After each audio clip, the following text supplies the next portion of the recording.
We're going to take the North and never give it back. So that's a good pick. You get the corner. I got to go bold, right? I got to go bold for this. Yeah, she's got some nice long Welcome hair. back to the Unbearable Sports Podcast. I'm your host, Brad Barron. Make sure to like and subscribe if you are out there on YouTube. But for all my audio people out there, make sure to rate the show 5 stars everywhere that you get your podcast. Just search for Unbearable Sports. What is going on, everybody? It is our first regular season preview show. And for those watching too, as you can tell, slowly changing around the backup as I get more acclimated to this new area that I'm going to be in. Change the lights around a little bit, but it'll slowly get better and better and better throughout the just about a month and a half. And then basement will be done and new digs will be here. What is good? We already have Broski Bear down in the chat. Hope you're doing well, my friend. Hope you're having a fantastic week. Chicago Bears football is here. It is so close. Right now, the Kansas City Chiefs are on. And after this, I'm probably going to be watching that just to get a dose of real football out there. But today, what we're going to be doing is breaking down the Chicago Bears versus the Tennessee Titans. And if this is your first preview show of ours, don't worry, buckle up. We have a whole bunch of stuff for us to go through. We're going to first break down the injury report. Then we're going to talk about the additions on the Tennessee side. And then we're going to break down the offensive side and the defensive side of both the Bears and the Titans. And then also, we got to talk about the special teams, talk about some over-unders, and last but not least, we're going to break down some game predictions. So, I'm excited. Skokes is out here too. Hope you are doing well, my friend. Let's get this show on the road and let's break down the injury report. So starting out with our beloved Chicago Bears, we talked about it a little bit yesterday. We had a handful of limited participants, but today we have a little bit more clarity. So Keenan Allen was limited today and yesterday. Now, he is a veteran, so I'm hoping that this whole limitations with his heel is more so just him, being an older veteran that, hey, we don't need you to go full bore. But it is a little bit nerve-wracking because what does Keenan Allen do? Seemingly every year gets a little banged up, misses some games. I don't think this would be one of those games that he ultimately ends up missing out on. But two people who might be missing out, Karan Amagaji, who was limited today and yesterday. We still have not seen him too much. I could see them maybe taking it easy and having him rest and then calling somebody else up potentially. But it's definitely interesting to look at that, like we said, with that whole tackle position, with Amagaji basically being the only swing tackle on this team. But then the Ryan Bates, full participant today, so look for him to be hopefully activated. But after that, look for like a Doug Kramer. What happens with Doug Kramer when Ryan Bates is back and healthy that they feel comfortable with? Because keep in mind, Ryan Bates was supposed to be week to week. So if they feel confident that Bates is healthy now, then I think that ultimately Ryan Bates, I think that should be something that maybe then Doug Kramer gets benched or anything like that. But someone who definitely look out for is Zach Pickens on the defensive tackle line, because he was limited today, limited yesterday, but as reported by Brad Biggs, it seemed already a week ago, he was saying that Pickens most likely will not be out there for the Bears, so they'll call up one of the defensive tackles from the practice squad. Also, Montez Sweat limited in both days, Roshan Johnson limited in both days, and Mercedes Lewis did not participate today, and DeMarcus Walker was limited today as a new addition. Lots of people to go through with that whole injury report. Don't really like that, but hey, at least they're all limited. There's no one that did not participate besides Mercedes Lewis, just being a veteran, being 40 years old. The man needs his rest. Let's just get that out of the way. So let's talk a little bit on the Tennessee Titans. And also still, one of my favorite things about doing these injury reports too is seeing the difference between the Chicago Bears injury report, where they have a graphic designer that put this together. It looks really nice, really clean. Then you go over to the Tennessee Titans, and it's some person that just kind of threw it together in Microsoft Excel and then clicked export. That's it. So Tennessee Titans injury report, very simple. Jamal Adams did not participate today, did not participate yesterday. You can expect him to be out.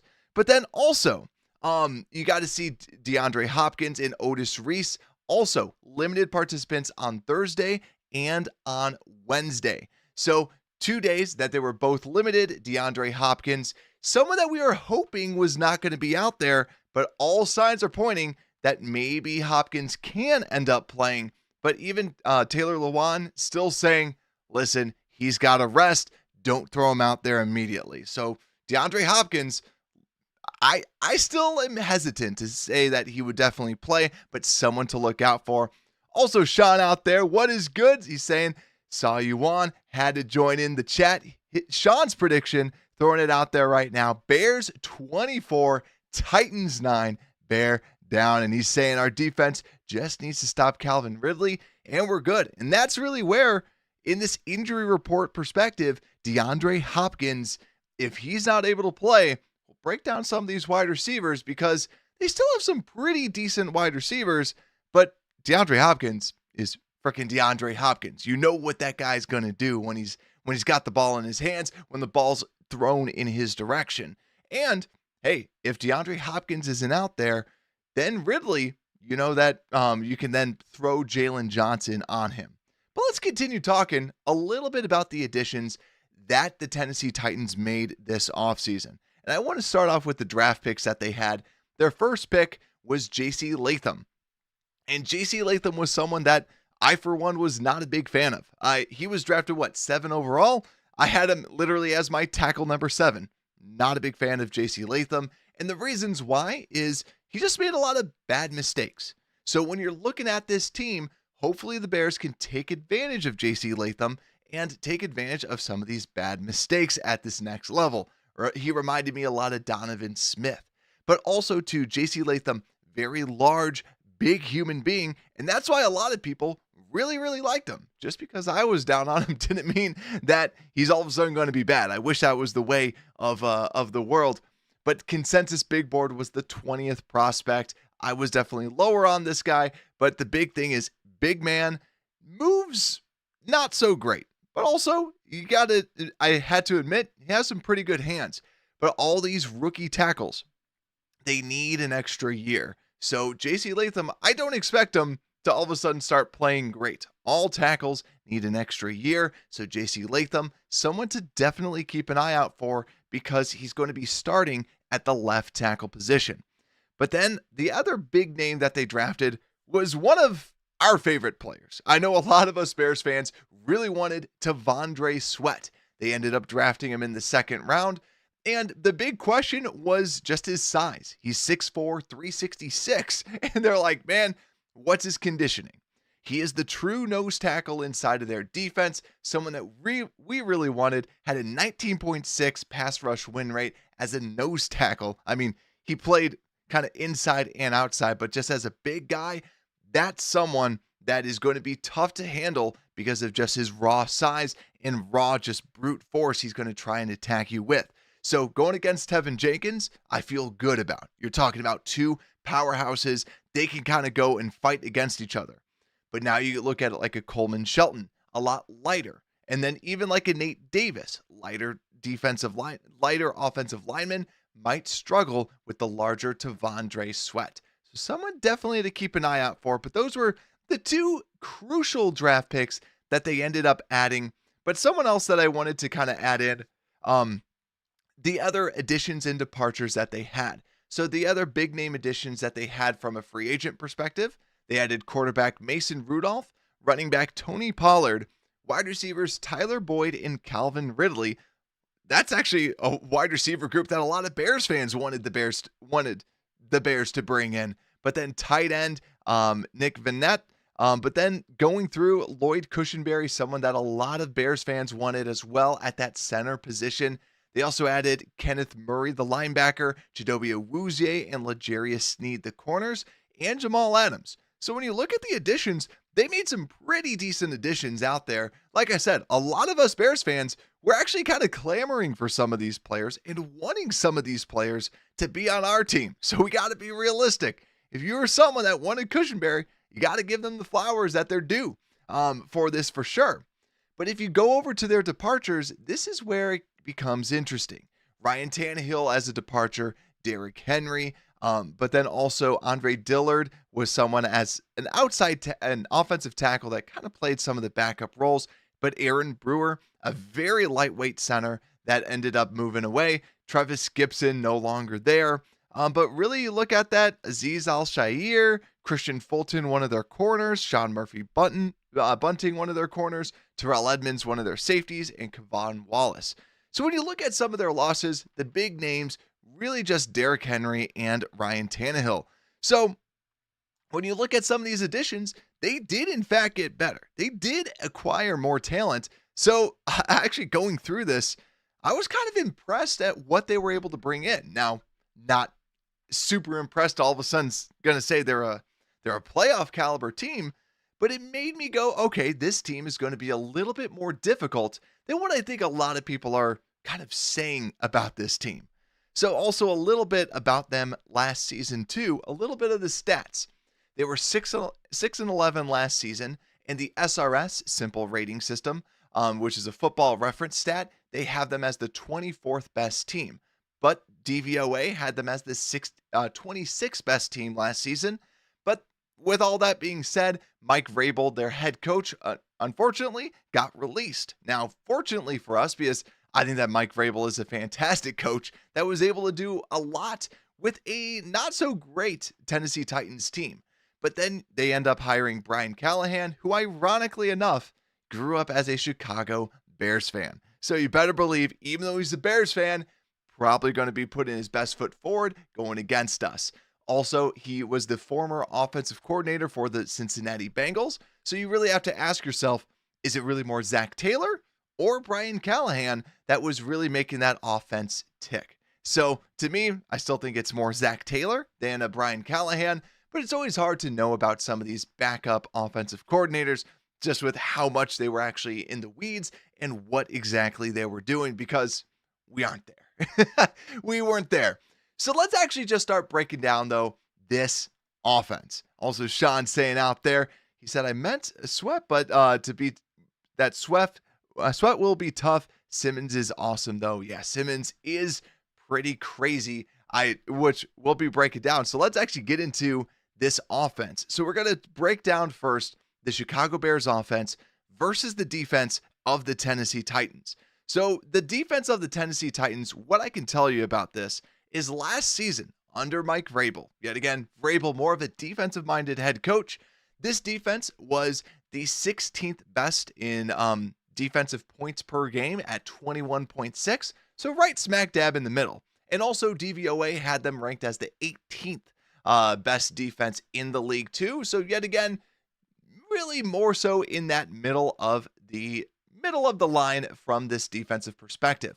But when you look at this defense, the story I'm looking at is up front, because like what Sean's already talking about, right? Just with Simmons, Jeffrey Simmons, their defensive tackle, is one of the best defensive tackles in the league. Someone that, yet again, a lot of us Chicago Bears fans wanted us to get because we were hoping that he was going to be too disgruntled with the Titans and ultimately leave. It's going to be a battle up front with Simmons and Landry and also Arden Key. Because even though that Arden Key might not be like a household name, Arden Key is still able to at least get some sacks out there. Last season, Key had 6 sacks, Danico Autry had 11.5, and Harold Landry had 10.5, and Jeffrey Simmons 5.5. So this defensive line is going to cause some fits, and Sebastian Joseph Day is a pretty solid backup defensive tackle. And when you flip the sides over for the Bears offense, this is really going to be the story for this offensive line, is going to be Wright and just with Darnell Wright trying to hold up against Harold Landry. That's something that I'm going to be looking out for, because this defensive line is pretty darn good. And especially my biggest concern is going to be right up the middle with Davis versus Simmons. That's going to be the matchup that I'm looking out for. That's the matchup I'm most scared about. Yes, Sweat is strong and can kind of move people around, but I'm really nervous about Nate Davis, right? Because we saw what Davis is doing. Hopefully Davis, going against his former team, can really kind of show, like, you know what? Screw you, Mike Vrabel, saying I don't practice, right? If I'm at Eberflus, I'm saying this is the team that said you didn't practice. This is the team that didn't want you. We brought you in. And man, if you don't play well, we don't want you either, right? So Nate Davis has a big, big game. That's the thing that I'm going to be looking out for primarily is this line. That is going to be the big piece. So, and also I'm just looking out there in the comments too. Broski saying his concern is sweat. He needs to play. From our sweat or their sweat? That's the question. There's going to be a lot of sweaty people out there, but that's where our offensive line, that's going to be the nervousness that kind of comes in with me is the line has to keep Williams upright. And the big reason why too. So let's just continue to break down. Actually, let's finish up the running attack. So let's just kind of focus there. Because when you look at the line, I think it's going to be a battle overall. We really haven't seen the true power of this Shane Waldron ran offense. So we really don't know too much. We just saw the preseason, and we know that he's going to probably be throwing some pieces out there for to try and trick some of the defense and throw some exotic looks out there. But also too, it is worth being said that this defense on the Titans added some pretty good linebackers. So they added Murray. Now, Murray has been an up and down type of a linebacker, someone that can kind of just accumulate tackles. But the new person that they just traded for, Jones from the Rams, was somebody that had his career year last season, but ultimately the Rams decided to move on from him and traded him over to the Tennessee Titans. Now, my only question, maybe he's not going to be starting, because he has to still learn this entire defensive playbook. I could see it kind of like with Roquan Smith, where Roquan, his first game as a Bear, he was in and out every now and again. And I think that with Jones, maybe we can start to see that. But it also opens up the question, why were the Rams so easily able to just move on from him? When he wanted the contract, they said, no, we'll get rid of you. Like, we're, put up or shut up. This is the deal that will get you. You're gone. Right? They really just seemingly just felt like they could just move on from him. So that is something that I'm kind of on the lookout for is, well, why did they? Is he actually the real deal, or is he not so much? So that is something that I'm looking out for with Ernest Jones, because PFF had him rated as the 13th best linebacker last season. Before that was 32nd and 42nd. So really had his breakout year. Then ultimately, just to kind of finish up the running game, I do expect the Bears to be giving Swift majority of the carries. This is something that they gave him all this money for a reason. Now, even though Khalil Herbert is a good change of pace back that I think is going to be solid, Roschon Johnson a little banged up right now. We saw limited, and I think Swift is going to be getting majority of the carries, and I can see the Bears just trying to set the tone on the run so that your rookie quarterback can have a little bit more taken off of him. I really do think that that's what the Bears are going to be trying to do, is try to establish the run with their tight ends in Everett and Cole Kmet to really just set the tempo and then allow Williams to do whatever he needs to do. So now I'm going to break down, like this is something we always do, who has the edge. And I'm going to say the edge in the running game, I'm going to give it to the Bears, because the Bears have been able to run the football consistently. And, throughout the years, now different offensive coordinators, something to definitely look out for. But you're bringing back 4 of the 5 offensive linemen that you had last season. I have full expectations that they should be able to run the football well. Now, the only thing that gets me a little bit pause for concern is that when we did see the starting unit out there, they weren't running it as efficiently as we've seen before. Like it never seemed like the running game was really clicking at full cylinders, but I expect them to get this done versus the Titans. So definitely something we need to be looking out for. So let's get over to the passing game for the Chicago Bears, the passing offense versus this passing defense. So we already kind of talked about the offensive line versus the defensive line, where I can see them getting in the face of Caleb Williams primarily up the middle. That's where I think too, Khalil Herbert might not be playing as much just because, hey, we want Swift. We need Swift to be out there pass protecting because Khalil Herbert, even though he started doing that, yeah, we've seen enough tape on him, right? Right. I don't want him to be trying to block a Jeffrey Simmons or anybody like that up the middle. Put out someone like a Swift that you feel a little bit more comfortable with in pass protection. So let's look at these wide receivers, because the wide receivers, to me, they have a pretty difficult task up ahead. Roger McCreary is no slouch at the cornerback position. He was ranked 34th according to PFF at the cornerback position. And also L'Jarius Sneed, who has been one of the best lockdown corners in the NFL, ranked 30th according to PFF grade last season, came over from the Kansas City Chiefs. And Chidobe Awuzie, who now he's not going to be a Pro Bowler anytime soon, but he's a solid cornerback. So when you look at the cornerbacks, they match up pretty darn well against the Chicago Bears. That's where you do want Keenan Allen to be out there. I don't expect him not to be out there, but being limited 2 consecutive days, just something to at least monitor. Also, Amani Hooker, their strong safety, another pretty darn good safety in that backfield for them, but also Jamal Adams, most likely not going to be playing, so you can kind of scratch him off the list.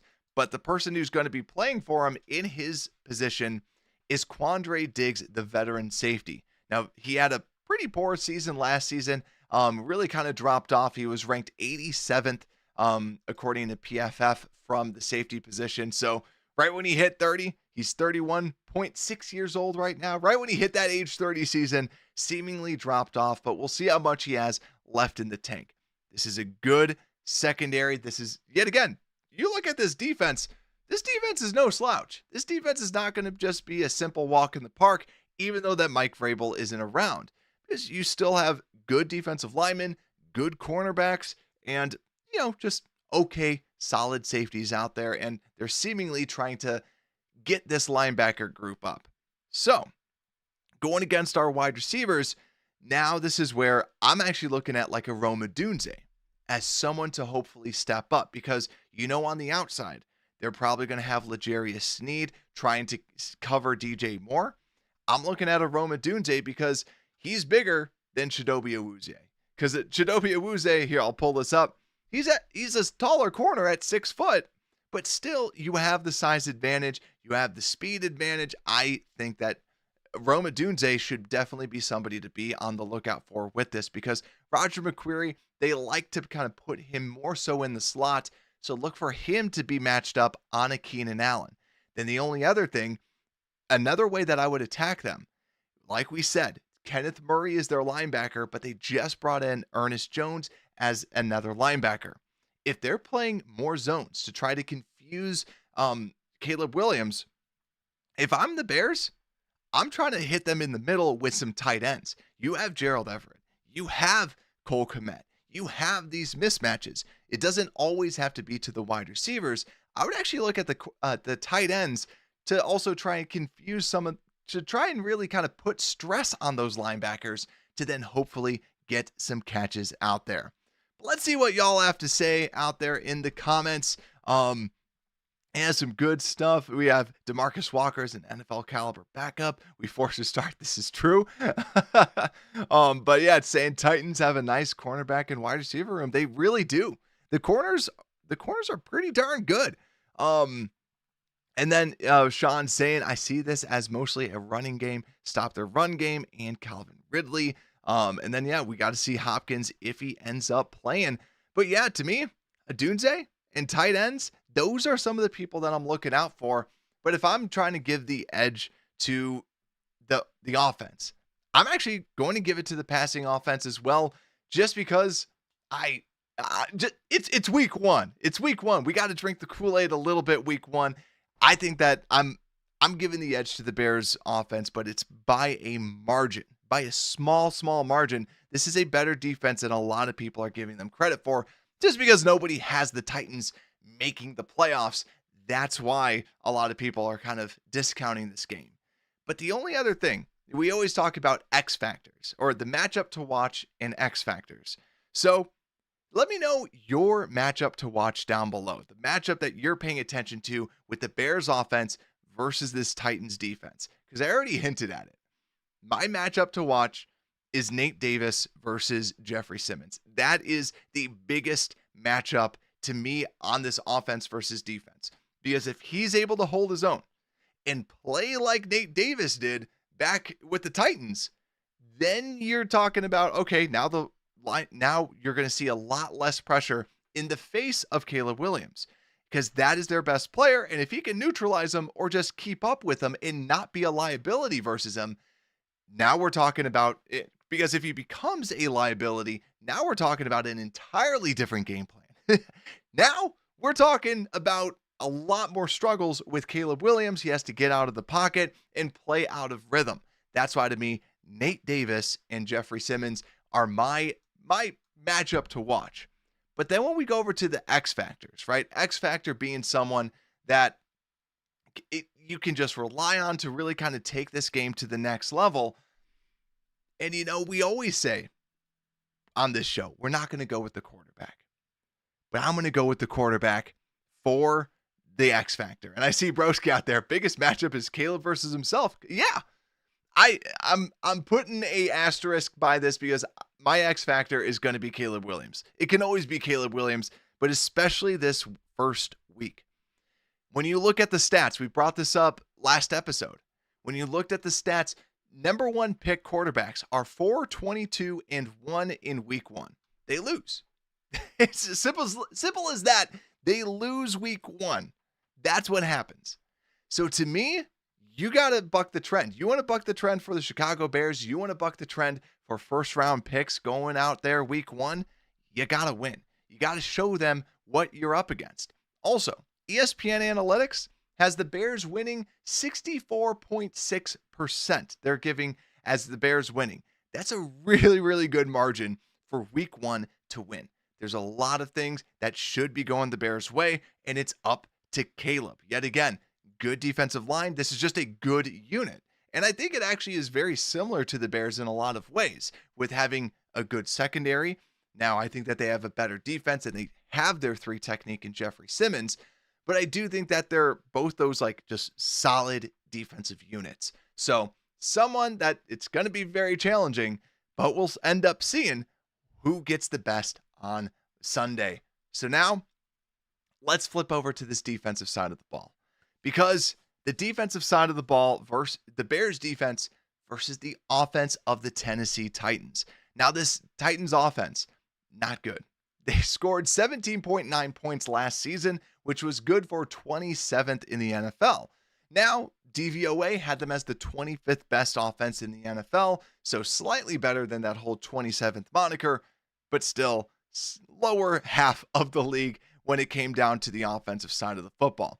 But when you also look at just the normal numbers, Ryan Tannehill was their starting quarterback and was averaging 161 yards a game, had 4 touchdowns, 7 interceptions, and was sacked 32 times in 10 games. But then Will Levis comes in, played in 9 games, was sacked 28 times, but had 8 touchdowns, 4 interceptions, and threw for just over 200 yards a game. 200.9 yards a game, just to be precise. So Will Levis looking like the better quarterback when he ultimately came in, and honestly, he's been solid. He's got the big arm. A lot of people had him as one of the better quarterbacks when he was coming out, but ultimately dropped down to the second round, and that's ultimately why he was not really the initial starting quarterback for them. But PFF also had Will Levis ranked as the 30th best quarterback last year, according to their rating system. But like we said, let's continue talking about this passing offense, because Will Levis is going to be leading this, and we know that with Brian Callahan, they're probably going to want to air the ball out like they did with the Bengals. But also, too, the running backs. They have Tajay Spears and also Tony Pollard. So a pretty good running back duo there. Spears is someone that I really liked, and last season had more rushing yards on average than Derrick Henry, averaging 4.5 yards a carry. He's an explosive back and just a really, really freaking good running back. Someone that, yet again, I really wanted the Bears to get, but here we are. But then if we go over to the the weapons that they have. Like we were saying, pretty good weapons. DeAndre Hopkins being the big target out there. He was the 18th best rated wide receiver according to PFF. And Calvin Ridley, with Ridley, he was the 47th best ranked wide receiver. And Boyd, that they added in from the Bengals, the 91st. So yet again, understands the system, kind of the off-brand version of Keenan Allen, where he understands the system a little bit, or coming over with one of the coaches. But really, when you're looking at this wide receiver group, it really is focused on Hopkins. Can he play? Because Ridley has shown that, hey, after the whole year-long suspension from gambling, he came back and looked okay, looked solid, looked good. But Hopkins is that true number one.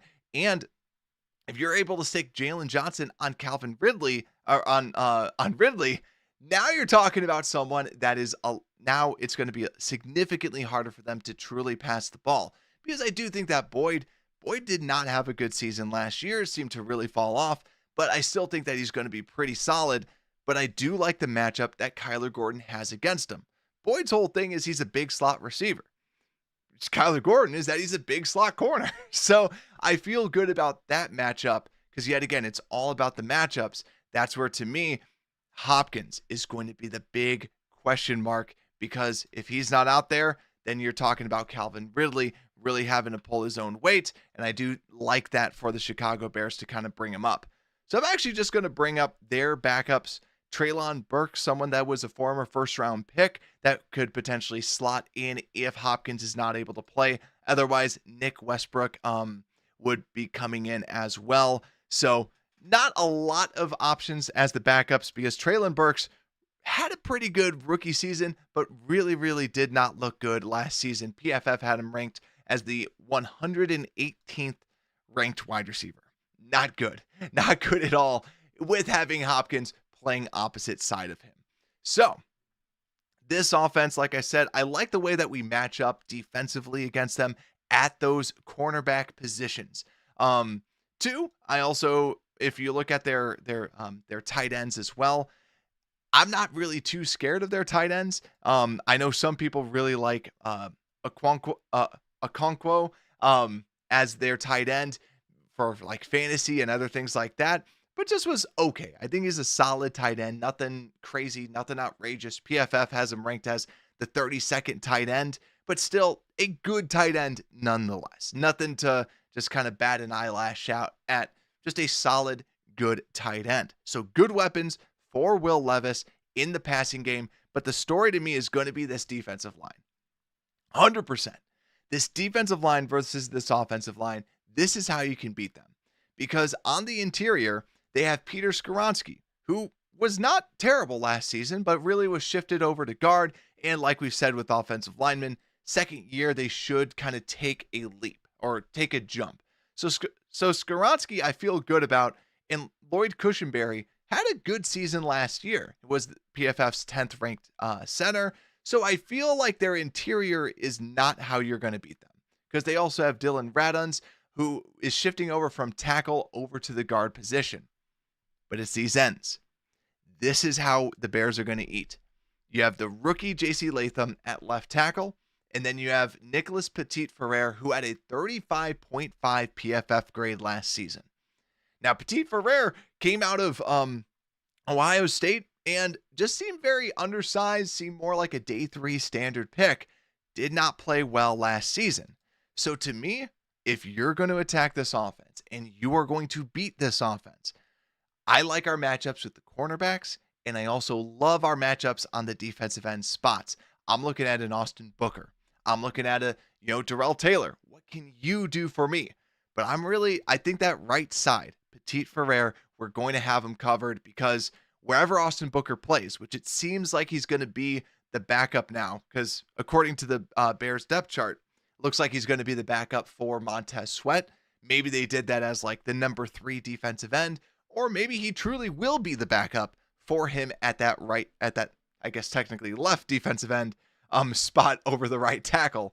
So that to me is going to be the big weakness, is you got to attack that right tackle. Now, when we talk about who has the edge, I'm going to give it to the Bears again. Bears defense has been dominant. Bears defense has been great. Bears defense going against a Will Levis. And I feel I'm also basing this off of my expectations that DeAndre Hopkins will not be out there. So I'm giving it to the Bears. Bears for everything, right? So that is something that I'm looking out for. But then next, just the running game. Like we said, Spears, very good running back. And also Pollard, someone that played pretty well, but not as a true backup for our true starter for Dallas. I do think that they're going to be trying to run the football yet again. Young quarterback in Will Levis, just trying to at least establish that run. But yet again, this is where the Bears need to be hunkering down in the middle. And under Matt Eberflus, Bears have been one of the best run defense teams out there. So I'm not too afraid of that just because I feel good with it. I feel good with it because the Bears have been so dominant against the run on defense. So that's my feeling. That's my breakdown. I'm giving the edge to the Bears because the defense should be a lot better or should be good going against kind of a poor defense, a poor offense. But yet again, both sides of the football for the Titans, nothing to bat an eye at. Like these guys are good. This is a solid team with a rookie head coach. This is a solid team overall. But let's talk about my matchup to watch out for. My key matchup. And my key matchup is Sweat versus Petit Ferrer.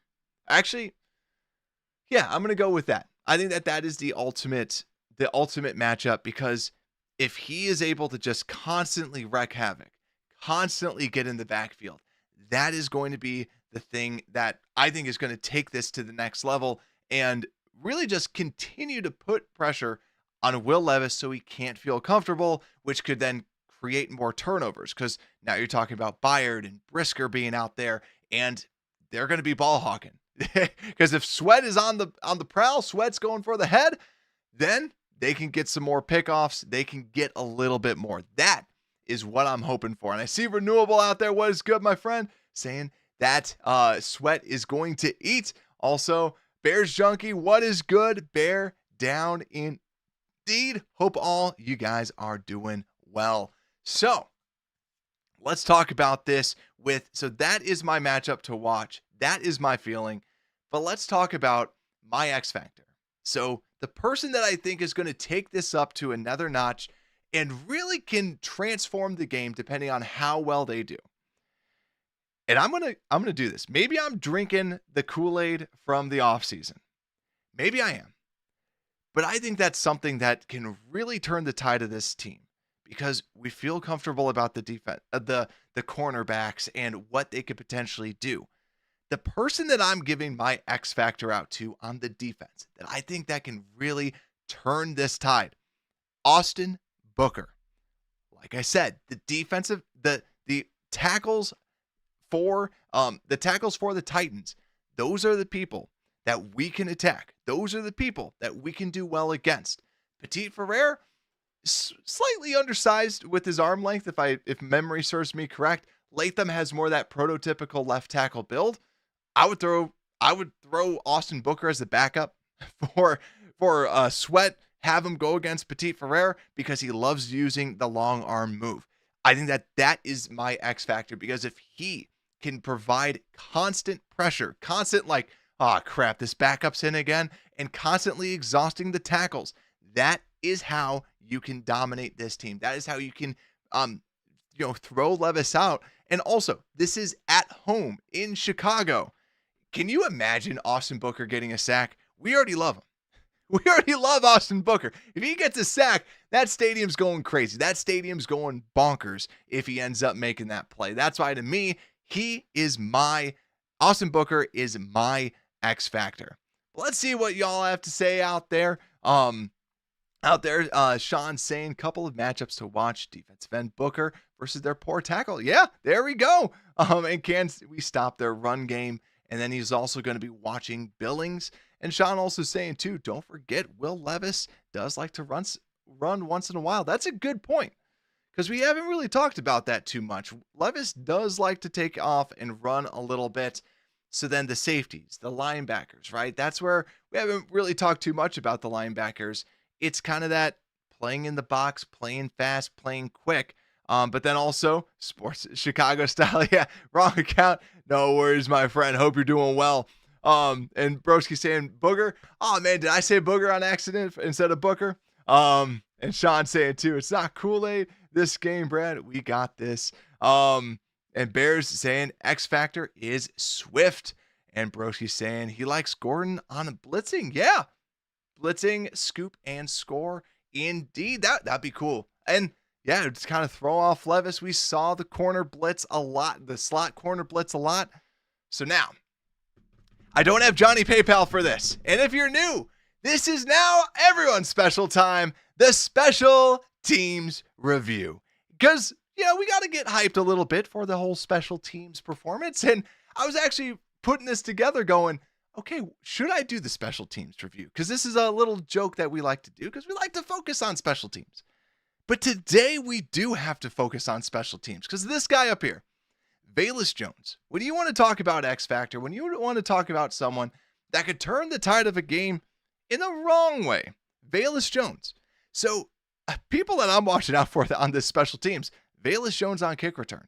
How is he with this new rule? Also, too, just to see this, are people going to be kicking it out of bounds? Because what they're realizing is when they kick it, they get better field position if they were to just kick it out of the end zone. So what will people be doing? Keep an eye on Velus because Velus, if you mess up, like we said last episode, his butt's going to be on the line. And also, who's the punt returner?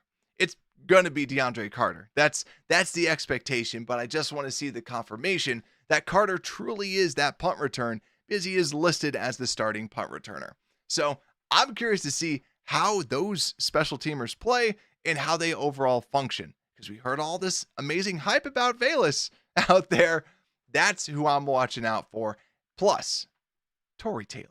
We got to see Tory Taylor out there. Tory Taylor punting the ball away. That is also good. I mean, hopefully we don't see him too much, but I do want to see him in real game action. I hope he gets pins it down in the 5 yards, and then we just go crazy for the punt god, for the crocodile punter, whatever he wants to be called.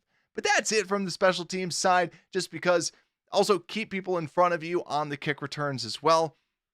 Also, I just want to throw this out here because I remembered it. Khalil Herbert, I still think would be the best kick returner out there because he was a good kick returner, and I still love the idea of having more of a running back build as that kick returner. Even though Velus does kind of have that, I still like Khalil Herbert being that guy overall. So that's my feeling. Now, let's talk a little bit about some of these over-unders, but let's see some of the comments out there too. Sports Chicago style saying J Money, yeah, he's no longer with the show anymore. So yeah, Broski saying, is he in Malaysia smoking a Oxford or something? No, unfortunately. I mean, he's actually just 10 minutes away from me. He's getting into woodworking now. I don't have it in the background. I'll bring that up next time because I got to bring it up here. Yeah, he's doing woodworking. He's doing plumbing work now. He's doing well. So yeah, so let's go into the overs and unders, and I'm curious what y'all have to say. So I have a couple different pieces out there, and actually I forgot one other thing. The overall who has the edge throughout this game, I'm giving it to the Bears, right? Bears running game, Bears passing game, Bears defense. Like, I really do think that we have the edge on every single minor group. The only one that I'm a little more nervous about is on that offensive side. Because like I've mentioned before, I think that the running game, maybe, we did not see it like truly looking good in the preseason. So that is the only kind of big question mark that I do have is this Bears offense. But let's talk a little bit about some overs and unders for the Chicago Bears. So over and unders. The line is set at 4. And now it's actually going back down. It's going at 3.5 plus 4 for the Titans or -4 for the Chicago Bears. And this is my feeling. So let me know what you think. Are you taking the +4? Are you taking the -4? Because to me, I actually have +4.5 on my, I actually put a bet down on that. I really did actually, because +4, I actually think it's a very good number. I'm actually going +4 for the Titans. I don't like it. Trust me, I want the Bears to blow them out completely. But I just think overall, if I'm putting real money, which I did on it, I think that is the bet to make, just because we talked about the history of rookie quarterbacks, and also the Titans are a good team. I think it's going to be kept close. And that's where it brings me to over under 45. I'm actually going under. If I had to do anything like that, I'm not actually putting money on it, but I would actually say under, because I just think that there's not going to be as much scoring. I think these are two good defenses and two offenses that are just trying to figure it out. I'm actually going under with that. And next question is Caleb Williams over under 242 passing yards. I'm actually going under as well, just because I think they're going to be running the football more. And that leads me to my last, DeAndre Swift over under 44.5 rushing yards, which I'm going higher. I'm going over. And I actually, literally, as I was pulling them up on my phone, I actually put $5 on it. I was like, DeAndre Swift. The reason why I think that DeAndre Swift is going to be the bell cow. I think he's going to be the lead back. I think he's going to get majority of the carries. I don't think it's going to be like how we saw Khalil Herbert kind of splitting 50-50 with other running backs. I do think that Swift is going to be getting bulk of the carries. So to me, when I saw 44.5, I took it, because I'm like, I could see him getting 60. I could see him getting 70 yards. They're going to want to try and establish the run to make Caleb feel good and feel comfortable. And I think that Swift's going to get majority of the carries. So that's what I had to say. So let's see what we got. We have DeAndre. So those are the over-unders that we have. And now it's time for game predictions. I'm already seeing some out there. So if this is also your first preview show, give me your game predictions. But also, you have to say one bold take. It's got to be bold. What is the bold take that you're going to have in your prediction? Because I got to think about this. I'm looking at what y'all are saying. Broski's saying Bears by a field goal, 20-17. I do actually really like that. I actually might steal that. I actually really, really like that. Bears Junkie saying don't have a lot of information on how their defensive coordinator likes to call plays. That is true. We don't. We really don't know how. You're also coming from Vrabel, right? Vrabel, good defensive coordinator for them. Sean saying 24-9 gives you 35. Yeah, so under. There you go. Or 33. There you go. Yeah, so let's see. Broski saying bold take is Kmet scores both Bears touchdowns. There you go. I'm going to go.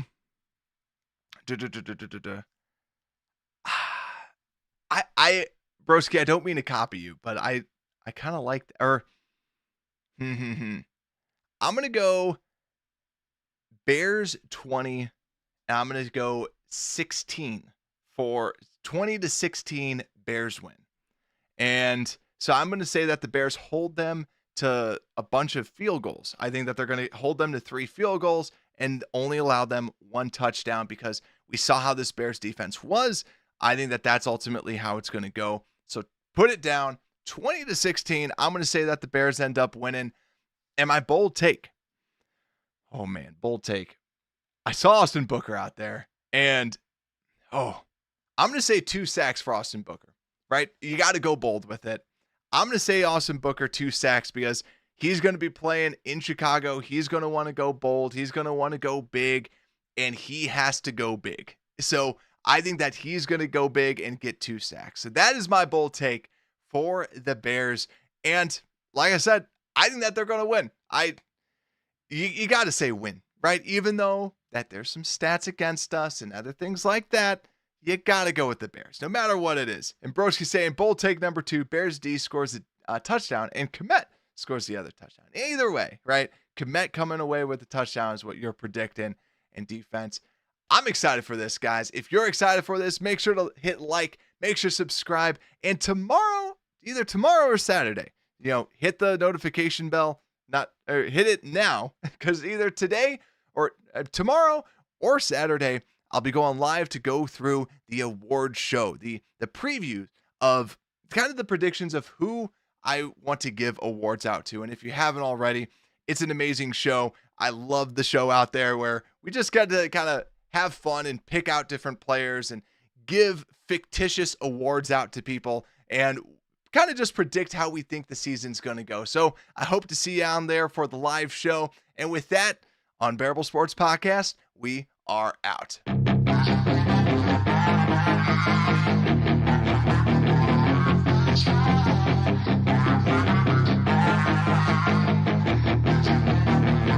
Yeah, she's got some nice long hair, and you know that she's a